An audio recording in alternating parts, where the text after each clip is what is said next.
All right, President Trump following up on a campaign promise that could save Americans tens of billions of dollars. I want a cap on credit card interest rates because, some of them are 28, almost 30%.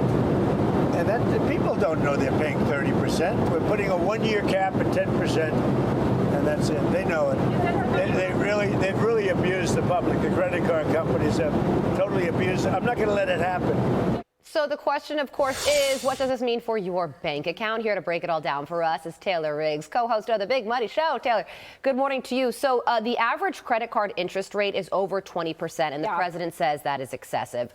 So if this 10% cap does go into effect, what does that mean for people at home? So if you're at home and you've only paid, let's say, the minimum payment, you're not paying off your entire monthly balance of the credit card, which I recommend you should if you can, the savings potentially could be huge. If I have $1,000 on my credit card and I'm only looking at 10% interest, $100 instead of 20% interest, $200, that is savings. And a lot of people have more balances than just $1,000 on the credit card, right? And so I think this is, the good news is this is a president that's really focused on affordability and really trying to make sure the American people know that he's in tune with trying to make sure he can sort of bring rates down, interest costs down where he can, payments down where he can. Yeah, okay, but now there's Bill Ackman's point of view, and he originally called this a huge mistake. He then deleted that post on X, but followed up by writing, quote, "I think President Donald Trump's goal of reducing credit card interest rates is a worthy and important one. My concern about capping rates at 10%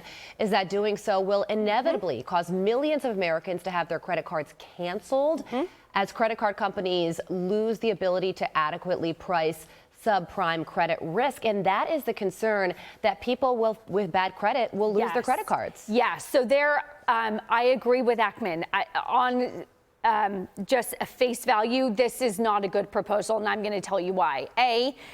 Don't interfere with the free markets, right? A credit card company, let's say I'm in American Express or MasterCard. I am charging you 10% because I look at you, I see your history, and you're a good borrower. They look at someone, let's say me, for example, and like, no, she's not the reality. Interest payment, not a reality, but let's just say, oh, the credit statement isn't good. So I'm going to charge her 20% because I'm going to price in the risk that Taylor isn't going to pay us back in full. Taylor might default, and that's the credit card adequately pricing risk. If they can no longer charge me 20% and I'm a risky borrower and now they can only charge me 20%, they're going to cancel my card because they can't adequately price me as a risk. It's the same as you get in health insurance, right? Or an auto loan or a mortgage. They are pricing you based on your risk, based on the previous history that we have with you on whether you have paid or not.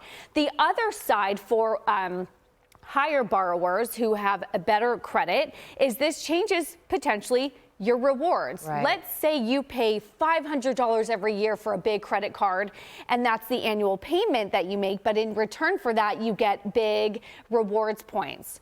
All those rewards are going to go away because I am taking away the subsidy for that reward payment. So there's big political upside here, but there's also potentially big political downside as well. Well, the president says that this cap on interest rates is going to begin on January 20th. That's next week. The second anniversary, or the first year anniversary of his second inauguration.